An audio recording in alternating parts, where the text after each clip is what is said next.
എല്ലാവർക്കും daily news അനാലിസിലേക്ക് സ്വാഗതം. അപ്പോൾ ഇപ്രാവശ്യത്തെ ഡെയിലി ന്യൂസിൽ നമ്മൾ നോക്കാൻ പോകുന്ന ടോപ്പിക്സുകൾ ഇതൊക്കെയാണ്. ഒന്ന്, RBI holds repo rate at 6.5% for 9th time in a row. Okay, അത് GS3 എക്കണോമിയായിട്ട് റിലേറ്റഡ് ആയിട്ടുള്ള ടോപ്പിക്കാണ്. അതിൽ നമ്മൾ repo rate, reverse repo rate ഒക്കെ നമ്മൾ നോക്കും, മോണിറ്ററി ടൂൾസ് എല്ലാം നമ്മൾ നോക്കും. പിന്നെ a moment for just transition litigation to take wing, ഇത് നമ്മുടെ എൻവയോൺമെൻറ്റൽ ലോ ആയിട്ട് GS2 എൻവയോൺമെൻറ്റ് ലോ അല്ലെങ്കിൽ പൊളിറ്റി റിലേറ്റഡ് ആയിട്ട് വന്നൊരു ന്യൂസാണ്, ആർട്ടിക്കിളാണ്. പിന്നെ ഗിൽറ്റി ഓഫ് സെർച്ച്, ഇത് ഗൂഗിളിൻ്റെ മോണോപോളി ക്വസ്റ്റ്യൻ ചെയ്തുകൊണ്ട് US ഫെഡറൽ കോർട്ട് ഒരു സ്റ്റേറ്റ്മെൻറ്റ് ഇറക്കുന്നുണ്ടായിരുന്നു. അപ്പോൾ അതിനെ ബേസ് ചെയ്തിട്ട് മോണോപോളൈസേഷൻ, കോർപ്പറേറ്റ് സ്ട്രക്ചേഴ്സിൽ ഒക്കെയുള്ള മോണോപോളൈസേഷനെയൊക്കെ എഗെയിൻസ്റ്റ് ആയിട്ടുള്ള ഒരു ആർട്ടിക്കിളാണ്. അത് ഇന്ത്യൻ കോണ്ടെക്സ്റ്റിൽ എങ്ങനെയൊക്കെ ബെനിഫിറ്റ് ആകുമെന്നും കൂടി നമ്മൾ നോക്കുന്നുണ്ട്. അത് GS2 ഗവർണൻസ്, ബിഗ് ടെക്കുമായിട്ട് റിലേറ്റഡ് ആയിട്ട് വരുന്ന ന്യൂസാണ്. പിന്നെ why Himalayan towns need a different kind of development, ഇത് സസ്റ്റൈനബിൾ ഡെവലപ്മെൻറ്റുമായിട്ട് റിലേറ്റഡ് ആയിട്ട് GS3 എൻവയോൺമെൻറ്റ് എന്ന് പറയുന്ന ടോപ്പിക്കിൽ പെടുന്ന ഒരു ന്യൂസാണ്. നമുക്കറിയാം ഹിമാലയൻ അല്ലെങ്കിൽ ഉത്തരാഖണ്ഡ് പോലത്തെ സ്റ്റേറ്റുകളിലൊക്കെ ഒത്തിരി നാച്ചുറൽ അല്ലെങ്കിൽ നാഷണൽ ഡിസാസ്റ്റേഴ്സ് ഉണ്ടായിട്ടുണ്ട്. അപ്പോൾ അങ്ങനെയുള്ള സ്റ്റേറ്റുകൾ അല്ലെങ്കിൽ ഹിമാലയൻ ടൗൺസിലുള്ള ഡെവലപ്മെൻറ്റിനെ ബേസ് ചെയ്തിട്ടാണ് ഈ ഒരു ആർട്ടിക്കിൾ വരുന്നത്. ഓക്കെ, അപ്പോൾ ഫസ്റ്റ് ന്യൂസ് എന്ന് പറയുന്നത് RBI holds repo rate at 6.5% for the 9th time in a row. Okay, അപ്പോൾ നമ്മൾ ഇതിൽ നോക്കാൻ പോകുന്ന കാര്യം എന്ന് പറയുന്നത് RBI റെപ്പോ റേറ്റും എന്താണെന്നൊക്കെ നോക്കും, പിന്നെ റിവേഴ്സ് റെപ്പോ റേറ്റ് എന്താണെന്നൊക്കെ നമ്മൾ നോക്കും. ഓക്കെ, RBIയുടെ കറണ്ട് പോളിസി റേറ്റ്സ് ഒക്കെ നമ്മളൊന്ന് നോക്കുകയാണെങ്കിൽ റെപ്പോ റേറ്റ് 6.5%-ലാണ് കിടക്കുന്നത്. റിവേഴ്സ് റെപ്പോ റേറ്റ് എന്ന് പറയുന്നത് 3.35%-ലാണ്. പിന്നെ SDF അല്ലെങ്കിൽ സ്റ്റാൻഡിങ് ഡെപ്പോസിറ്റ് ഫെസിലിറ്റി റേറ്റ് കിടക്കുന്നത് 6.25%-ലാണ്. മാർജിനൽ MSF കിടക്കുന്നത് 6.75-ലാണ്. ബാങ്ക് റേറ്റ് വരുന്നത് 5.15%-ലാണ്. അതാണ് കറണ്ട് റേറ്റ്സുകൾ നമുക്ക് എക്കണോമിയിലുള്ളത്. അപ്പോൾ ഈ റെപ്പോ റേറ്റിൻ്റെ സിഗ്നിഫിക്കൻസ് എന്താ? റെപ്പോ റേറ്റ് എന്ന് പറയുന്നത് is a interest rate at which the central bank lends money to commercial banks. അതായത് കൊമേഴ്ഷ്യൽ ബാങ്ക്സിന് പൈസ ആവശ്യം വരുമ്പോഴേക്ക് RBIയോട് പൈസ ചോദിക്കുമല്ലോ. അപ്പോൾ RBI ഇവർക്ക് കടം കൊടുക്കുന്ന ഇൻട്രസ്റ്റ് റേറ്റിനെയാണ് റെപ്പോ റേറ്റ് എന്ന് പറയുന്നത്. റെപ്പോ റേറ്റ് എന്ന് നമുക്കറിയാം, അത് 6.5%-ആണ് വരുന്നത്. അപ്പം ഇതിൻ്റെ മെക്കാനിക്സ് എന്ന് പറയുന്നത് ബോറിംഗ് ഫേസ്, അതായത് ബോറോയിങ് ഫേസിൽ banks offer government securities as collateral. അതായത് ഈ കേസിൽ ബാങ്ക്സ് ഈടായിട്ട് കൊടുക്കുന്നത് അവരുടെ ഗവൺമെൻറ് സെക്യൂരിറ്റീസ് ആണ്. എന്നിട്ട് പൈസ ലോണായിട്ട് എടുത്തിട്ട് ഈ റെപ്പോ റേറ്റ് ആയിരിക്കും അവരുടെ ഇൻട്രസ്റ്റ് വരുന്നത്. ലെൻഡിങ് ഫേസിൻ്റെ കേസിൽ RBI lends money at the repo rate. Repurchase phase എന്ന് പറയുമ്പോൾ banks repurchase securities at a higher price representing the interest. Okay, ആ ഇൻട്രസ്റ്റ് കൂടെ കൂട്ടിയായിരിക്കും ബാങ്ക്സ് ഇത് റീപർച്ചേസ് ചെയ്യുന്നത്. അപ്പോൾ ഈ റെപ്പോ റേറ്റിൻ്റെ ഒബ്ജക്റ്റീവ്സ് എന്താണ്? ഒന്നെന്ന് പറയുന്നത് മണി സപ്ലൈ കൺട്രോൾ ചെയ്യുക. ഇപ്പോൾ റെപ്പോ റേറ്റ് കൂടുവാണെങ്കിൽ ഇൻട്രസ്റ്റ് റേറ്റ് കൂടുവാണെങ്കിൽ ബാങ്ക്സ് എന്ത് ചെയ്യും? RBI എന്നുള്ള പണം എടുക്കുന്നത് കുറയും. അപ്പം എക്കണോമിയിൽ മണി സപ്ലൈ കുറയും. അപ്പോൾ by adjusting the repo rate RBI can influence liquidity in the financial system, impacting borrowing cost and economic activity. അപ്പോൾ മാനേജിങ് ഇൻഫ്ലേഷൻ കൺട്രോൾ ചെയ്യാനായിട്ടും നമുക്കറിയാം മണി സപ്ലൈ കൂടുമ്പോഴേക്കും ഇൻഫ്ലേഷൻ കൂടും. അപ്പോൾ മണി സപ്ലൈ റെഗുലേറ്റ് ചെയ്യാനായിട്ട് റെപ്പോ റേറ്റ് ഒരു ഇൻസ്ട്രുമെൻ്റ് ആയിട്ട് use ചെയ്യും. ഹയർ റെപ്പോ റേറ്റ് ആണെങ്കിൽ ഇൻഫ്ലേഷൻ കുറയ്ക്കാനായിട്ട് curb inflation by making borrowing expensive. അപ്പോൾ നമുക്കറിയാം ഹയർ ഇൻട്രസ്റ്റ് റേറ്റിലാണ് ബാങ്ക്സ് വാങ്ങിക്കുന്നതെങ്കിൽ ഈ പൈസ ഇവർ ലെൻഡ് ചെയ്യുമ്പോഴേക്കും എന്താണ്, ഇപ്പോൾ 6.5%-ലാണ് ബാങ്ക്സിന് കിട്ടുന്ന ഇൻട്രസ്റ്റ് എങ്കിൽ അവർക്ക് ലാഭം ഉണ്ടാക്കണമെങ്കിൽ ഒരു 8% എങ്കിലും കിട്ടണം അല്ലേ. അപ്പം ഇൻട്രസ്റ്റ് റേറ്റ് കൂടും. അപ്പോൾ ആൾക്കാർ ബാങ്ക്സിൽ നിന്ന് ലോൺ എടുക്കുന്നത് കുറയും. ഓക്കെ, അപ്പം ensuring financial stability, repo rate helps maintain stability during financial stress by providing liquidity to banks. Okay, അപ്പോൾ ഇതിൻ്റെ ഇമ്പാക്ട്സ് ഓൺ എക്കണോമി എന്താ നമ്മൾ നോക്കുവാണെങ്കിൽ interest rate changes in repo rate directly effect lending and deposit rates influencing economic activity. ഞാൻ പറഞ്ഞു, ഇപ്പോൾ banks 6.5%-ലാണ് ഇൻട്രസ്റ്റിലാണ് വാങ്ങിക്കുന്നതെങ്കിൽ ലോൺ RBI എന്ന് പൈസ എടുക്കുന്നതെങ്കിൽ അവർക്ക് റേറ്റ് കൂട്ടണം, അവർക്ക് ഇൻട്രസ്റ്റ് റേറ്റ് കൂട്ടണം. അപ്പം അതനുസരിച്ചായിരിക്കും ലോണ് നമ്മൾ ബാങ്കിൽ നിന്ന് എടുക്കുന്ന ലോണിൻ്റെ ഇൻട്രസ്റ്റ് റേറ്റ് വരുന്നത് അല്ലേ. അപ്പോൾ അങ്ങനെ അതിനെ ഡയറക്റ്റ് ആയിട്ട് ഇൻഫ്ലുവൻസ് ചെയ്യും. അതുപോലെ തന്നെ നമ്മൾ പൈസ ഡെപ്പോസിറ്റ് ചെയ്യുന്ന കേസിലാണെങ്കിലും ഇൻട്രസ്റ്റ് റേറ്റുകളിൽ ചേഞ്ച് വരും. അപ്പം എക്കണോമിയിലുള്ള മണി സപ്ലൈനെ കൺട്രോൾ ചെയ്യാനായിട്ട് റെപ്പോ റേറ്റിനെ പറ്റും. പിന്നെ ഇൻവെസ്റ്റ്മെൻറ്റ് ആൻഡ് കൺസംഷൻ നോക്കുവാണെങ്കിൽ lower repo rate stimulate borrowing and spending while higher rates can restrain economic growth. അതായത് റെപ്പോ റേറ്റ് കൂടുവാണെങ്കിൽ എന്താണ് ബാങ്ക്സ് ഇൻട്രസ്റ്റ് റേറ്റുകൾ കൂട്ടും. അപ്പോൾ മണി സപ്ലൈ എക്കണോമിയിലുള്ള നമ്മളെ ലോൺ എടുക്കുന്ന ചാൻസസ് കുറയും. അതേസമയം റെപ്പോ റേറ്റ് കുറവാണെങ്കിൽ ഇൻട്രസ്റ്റ് റേറ്റ് കുറയും. അപ്പോൾ ബാങ്ക്സിൽ നിന്ന് നമുക്ക് കുറഞ്ഞ ഇൻട്രസ്റ്റിൽ പൈസ കിട്ടുമെന്ന് അറിയുമ്പോൾ ആൾക്കാർ എന്ത് ചെയ്യും, പോയി ധാരാളം ലോൺ എടുക്കും. നമ്മുടെ കയ്യിൽ ഇരിക്കുന്ന പൈസയുടെ പണപ്പെരുപ്പം കൂടും, എക്കണോമിയിൽ ഇൻഫ്ലേഷൻ ഉണ്ടാകും. അങ്ങനെയാണ് ഇതിനൊരു ലിങ്ക് വരുന്നത്. ഓക്കെ, എക്സ്ചേഞ്ച് റേറ്റ്സിനാണെങ്കിൽ a lower repo rate can lead to currency depreciation while a higher rate can attract foreign investment. ഇത് ഈ ഒരു ലിങ്ക്, അതായത് ഈ 3 കാര്യങ്ങളും നിങ്ങൾ ഓർത്തിരുന്നോണം. ഇത് ബേസ് ചെയ്തിട്ട് UPSC ധാരാളം ക്വസ്റ്റ്യൻസ്, ഈ റിലേഷൻസ് ബേസ് ചെയ്തിട്ട് UPSC PYQയിൽ പ്രിലിംസിൽ കുറേ ക്വസ്റ്റ്യൻസ് ചോദിച്ചിട്ടുണ്ട്. ഇനി നമ്മൾ നോക്കാൻ പോകുന്ന റിവേഴ്സ് റെപ്പോ റേറ്റ് ആണ്. Reverse repo rate is a interest rate at which RBI borrows money from the commercial banks. അപ്പോൾ യൂഷ്വലി നമുക്കറിയാം, നമ്മൾ ആ ഇത് നോക്കിയപ്പോഴേക്കും നമ്മൾ കണ്ടു റിവേഴ്സ് റെപ്പോ റേറ്റ് എന്ന് പറയുന്നത് റെപ്പോ റേറ്റിനെക്കാട്ടിലും കുറവാണ്.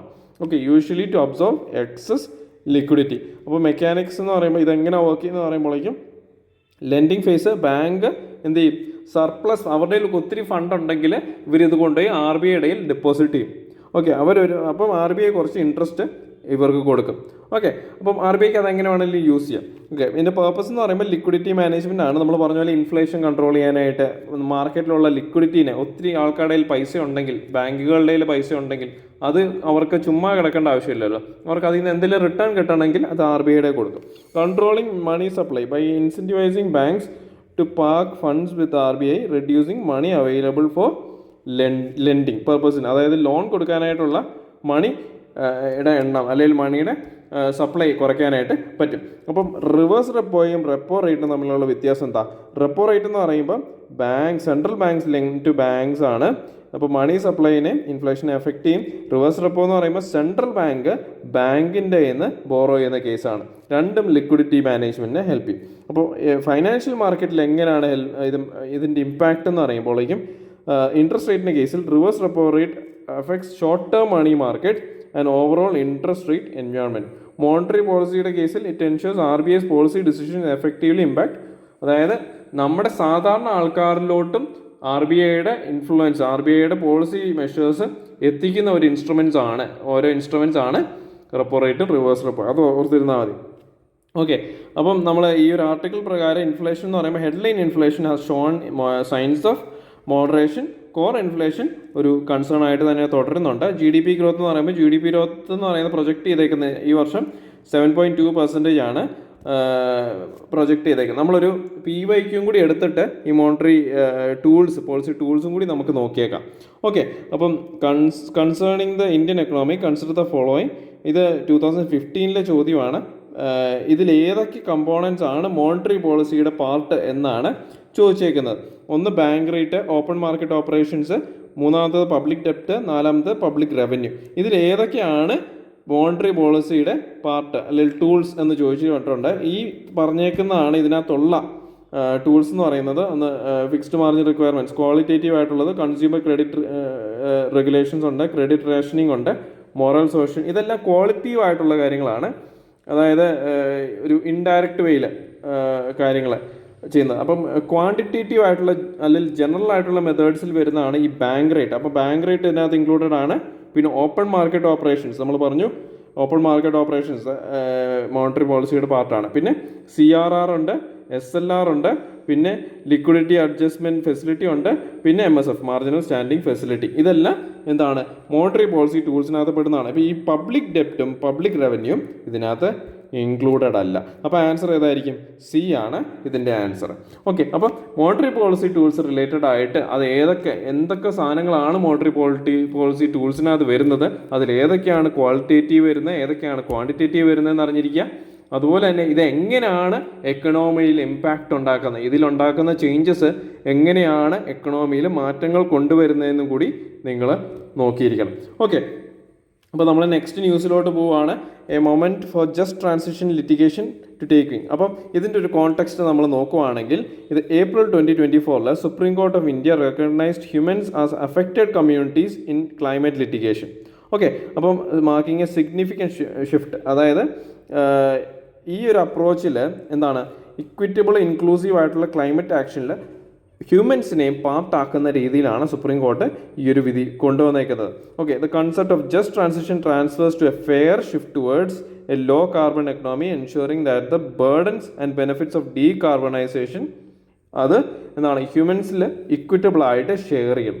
ഓക്കെ, അപ്പോൾ just transition litigation through though new in India has roots in environmental and social justice movements. ഇപ്പോൾ നമ്മളത് കുറച്ചുകൂടെ ഡീറ്റെയിൽഡ് ആയിട്ട് നോക്കുവാണ് ഈ ആർട്ടിക്കിളിനെ. അപ്പം സുപ്രീം കോർട്ടിൻ്റെ സ്റ്റാൻസ് എന്താണ്?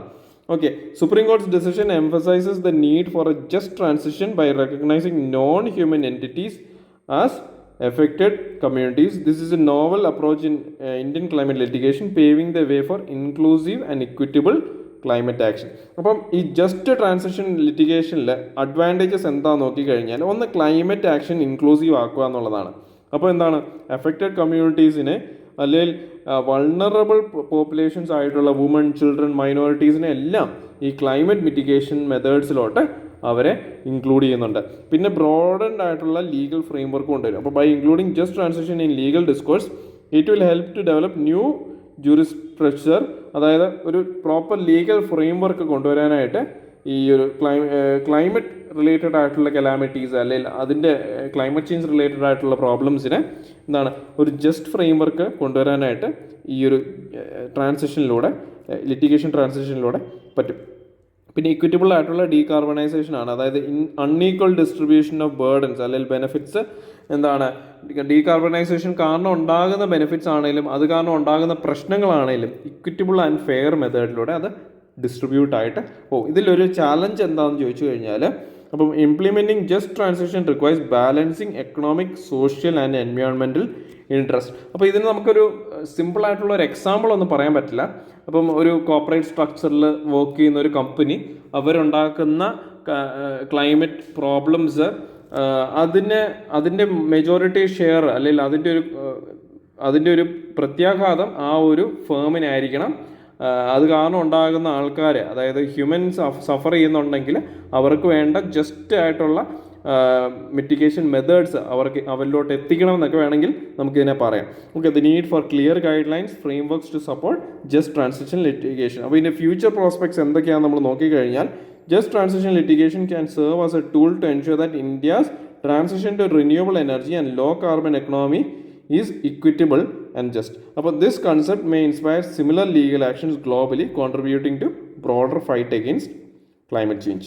ഓക്കെ, അപ്പോൾ ഇതുണ്ടാക്കുന്ന ഇപ്പം ക്ലൈമറ്റ് ചേഞ്ചിൽ മേജർ കോൺട്രിബ്യൂട്ടർ ആയിട്ടുള്ള ആൾക്കാരാണെങ്കിലും ഇതിനെ അഫക്റ്റ് ചെയ്യുന്ന ആൾക്കാരാണെങ്കിലും ഇക്വിറ്റബിൾ ആയിട്ട് ഈക്വൽ എന്നല്ല ഇതിനകത്ത് പറയുന്നത്, ഇക്വിറ്റബിൾ ആയിട്ടുള്ള ജസ്റ്റിസ് സെർവ് ചെയ്യണം എന്നാണ് ഈ ഒരു സുപ്രീം കോടതിൻ്റെ വ്യൂ പറയുന്നത്. ഓക്കെ, ഇതിൻ്റെ ഒരു കൺക്ലൂഷൻ കൊടുക്കുകയാണെങ്കിൽ ഇത് ബേസ് ചെയ്തിട്ട് ക്വസ്റ്റ്യൻസ് വരാം, UPSCയിൽ ക്വസ്റ്റ്യൻസ് വരാനായിട്ട് ചാൻസസ് ഉണ്ട് ജസ്റ്റ് ട്രാൻസിഷൻ ബേസ് ചെയ്തിട്ട്. ഓക്കെ, അപ്പം ഇതിൻ്റെ ഒരു കൺക്ലൂഷൻ നമ്മൾ കൊടുക്കുകയാണെങ്കിൽ just transition litigation represents a significant step towards അല്ലെങ്കിൽ step forward in India's climate justice movement by emphasising equity and inclusivity. അപ്പോൾ ഈ രണ്ട് കീവേഡ്സ് ഇതിനകത്ത് ആഡഡ് ആയി. അപ്പോൾ ക്ലൈമറ്റ് ചേഞ്ച് ബേസ് ചെയ്തിട്ട് ലീഗൽ പരമായിട്ടോ പൊളിറ്റിക് ബേസ് ചെയ്തിട്ടോ ക്വസ്റ്റ്യൻസ് വരുവാണെങ്കിൽ നിങ്ങൾക്ക് ജസ്റ്റ് ട്രാൻസിഷൻ അല്ലെങ്കിൽ ജസ്റ്റ് ട്രാൻസിഷൻ ലിറ്റിഗേഷൻ പോലത്തെ കീവേഡ്സ് യൂസ് ചെയ്യാം. അത് നിങ്ങൾക്ക് ഒരു പോയിന്റ് ആയിട്ട് ആഡ് ചെയ്യാനായിട്ട് പറ്റും. Okay, it aligns with global efforts to tackle climate change while protecting vulnerable communities. അപ്പം അതിനകത്ത് എന്താ ഒരു ഇൻക്ലൂസിവിറ്റി കൊണ്ടുവരുന്നുണ്ട്, ഇക്വിറ്റി കൊണ്ടുവരുന്നുണ്ട്. Okay, as India continues to expand its renewable energy sector, just transition litigation could play a crucial role in ensuring this growth in sustainable and fair manner for all. എല്ലാവർക്കും ഒരു equitable അല്ലെങ്കിൽ fair ആയിട്ടുള്ള രീതിയിൽ just transition mitigation കൊണ്ടുവന്നു കഴിഞ്ഞാൽ എല്ലാവർക്കും sustainable ആയിട്ട് grow ചെയ്യാനായിട്ടുള്ള ഒരു അവസരം അതിൽ ഉണ്ടാകും. അപ്പോൾ നെക്സ്റ്റും എഡിറ്റോറിയൽ ബേസ് ചെയ്തിട്ട് തന്നെയുള്ള ഒരു ന്യൂസാണ്. അപ്പം ഇത് കോർപ്പറേറ്റ് പരമായിട്ട് അല്ലെങ്കിൽ എക്കണോമിയിൽ മോണോപോളൈസേഷൻ ഓഫ് ഇൻഡസ്ട്രീസിനെയൊക്കെ ബേസ് ചെയ്തിട്ട് നമുക്കൊരു ഈ ടോപ്പിക്സിലൊക്കെ ക്വസ്റ്റ്യൻ ചോദിച്ചു കഴിഞ്ഞാൽ നിങ്ങൾക്ക് ആഡ് ചെയ്യാൻ പറ്റുന്ന ഒരു പോയിന്റ് മാത്രമായിട്ട് നിങ്ങൾക്ക് വേണമെങ്കിൽ ഇത് കൺസിഡർ ചെയ്യാം കേട്ടോ. അപ്പോൾ നിങ്ങൾക്ക് ജസ്റ്റ് ഒരു പോയിന്റ് കിട്ടും എന്ന രീതിയിൽ ഞാൻ എടുത്തേക്കുന്നതാണ്. അപ്പോൾ ഇതിൻ്റെ ഒരു കോണ്ടെക്സ്റ്റ് എന്താണെന്ന് ചോദിച്ചു കഴിഞ്ഞാൽ, in a landmark ruling by US District Court for the District of Columbia, Google was found guilty of anti-competitive practices, marking a significant movement in antitrust law.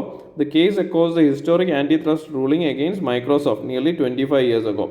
Okay, അപ്പം ഇത് ടെക് ഇൻഡസ്ട്രീനെ റീഷേപ്പ് ചെയ്യുന്ന ഒരു ന്യൂസും കൂടിയാണ്. അപ്പം ഇതിൻ്റെ ഒരു കേസ് ഓവർവ്യൂ നമ്മൾ നോക്കുവാണെങ്കിൽ, US department of justice brought an antitrust case against Google accusing it of monopolistic behaviour. അപ്പോൾ മോണോപോളിസ്റ്റിക് ബിഹേവിയർ എന്താ?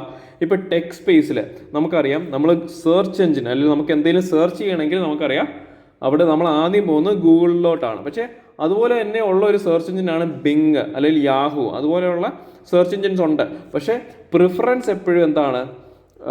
ഗൂഗിളിലാണ് പോകുന്നത്. അപ്പം ആ ഒരു സെക്ടറിൽ ഏറ്റവും ഹയസ്റ്റ് അല്ലെങ്കിൽ എല്ലാം കൺട്രോൾ ചെയ്യുന്ന ഒരു പ്ലാറ്റ്ഫോം എന്ന് പറയുന്നത് ഗൂഗിളായിട്ട് മാറി.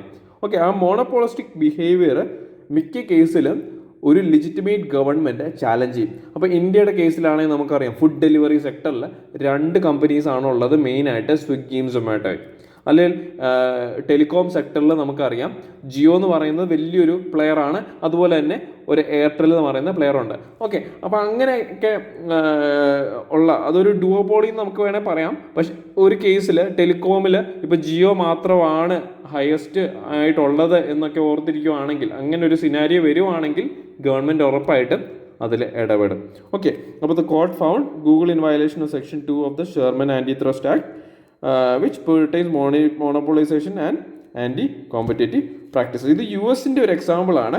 അപ്പം ഗ്ലോബലി ഇതിനുള്ള ഇംപ്ലിക്കേഷൻസ് നമ്മൾ നോക്കും, ഇന്ത്യയുടെ ആസ്പെക്റ്റിലുള്ള ഇംപ്ലിക്കേഷൻസ് നമ്മൾ നോക്കും. അപ്പോൾ ഗ്ലോബലി ഉള്ള ആസ്പെക്ട് എന്ന് പറയുമ്പോൾ impact on big tech. This ruling could set a new precedent for how big tech companies such as Google, Apple and Amazon conduct businesses, particularly in areas like search engines and online advertising. അപ്പോൾ നമുക്കറിയാം data driven ആയിട്ടാണ് അഡ്വർടൈസിങ്ങും കാര്യങ്ങളൊക്കെ നടക്കുന്നത്. അപ്പോൾ നമ്മുടെ data പ്രകാരം അല്ലെങ്കിൽ നമ്മുടെ ഡേറ്റ ഉപയോഗിച്ചിട്ടാണ് നമ്മൾ പറയുന്നത് അല്ലെങ്കിൽ നമ്മൾ സെർച്ച് ചെയ്യുന്നത്, അതൊക്കെ ബേസ് ചെയ്തിട്ടാണ് ഒരു കൺസ്യൂമർ എക്കണോമിക്സ് വർക്ക് ചെയ്യുന്നത്. ഓക്കെ, മാർക്കറ്റ് കോമ്പറ്റീഷൻ എന്ന് പറയുമ്പോൾ the decision is expected to foster more competition in tech industry, potentially allowing alternate search engines and services to emerge. അപ്പോൾ ബിങ് പോലത്തെ അല്ലെങ്കിൽ യാഹു പോലത്തെ സെർച്ച് എഞ്ചിൻസിനും കുറച്ചുകൂടെ ഇമ്പോർട്ടൻസ് കിട്ടും. കൺസ്യൂമർ ചോയ്സ് എന്ന് പറയുമ്പോൾ with Google being forced to change its business practices, consumers may have more choices in terms of search engines and digital services, moving away from pre-installed or default options. അപ്പം ഇത് എങ്ങനെയാണ് ഇന്ത്യനെ effect ചെയ്യുന്നത്? അപ്പോൾ ഒന്നെന്ന് പറയുന്നത് regulatory influence ആണ്. അപ്പോൾ stricter ആയിട്ടുള്ള ഒരു ലോസ് അല്ലെങ്കിൽ പോളിസി മേക്കിംഗ് നമുക്ക് കൊണ്ടുവരാൻ പറ്റും. അപ്പോൾ US ruling might encourage Indian regulators such as competition commission of India. അപ്പോൾ കോമ്പറ്റീഷൻ കമ്മീഷൻ ഓഫ് ഇന്ത്യ അല്ലെങ്കിൽ മോണോപോളി അല്ലെങ്കിൽ ഇന്ത്യൻ കോർപ്പറേറ്റ് സെക്ടറിലുള്ള കോമ്പറ്റീഷനൊക്കെ ചോദിച്ചു കഴിഞ്ഞാൽ അതിനുള്ള ഇൻസ്റ്റിറ്റ്യൂഷനാണ് competition commission of India to adapt a more stringent stance against anti competitive practices by tech giants. India has already shown a willingness to scrutinize big tech, and ruling could further embolden such efforts. അപ്പോൾ ഇതിൻ്റെ ഒരു policy ഡെവലപ്മെൻറ്റിലൊക്കെ ഇങ്ങനത്തെ rulings ഒക്കെ അല്ലെങ്കിൽ US base ചെയ്തിട്ട് ഇതിൻ്റെ ഒരു example എടുത്തിട്ട് നമുക്ക് നമ്മുടെ പോളിസി ഒക്കെ ഫോർമാറ്റ് ചെയ്യാനായിട്ട് പറ്റും. മാർക്കറ്റ് കോമ്പറ്റീഷനിൽ എങ്ങനെയാണ് ഇതിനെ ഇമ്പാക്ട് ചെയ്യുന്നത്? If Google is forced to alter its business practices globally, it could lead to more opportunities for Indian startups and small tech companies to compete in areas like search engines, digital advertising and app distribution. അപ്പം local പ്ലെയേഴ്സിനെയൊക്കെ മുന്നോട്ട് കൊണ്ടുവരാനായിട്ടും Indian alternatives four Google സർവീസസിലോട്ട് കൊണ്ടുവരാനായിട്ടൊക്കെ പറ്റും.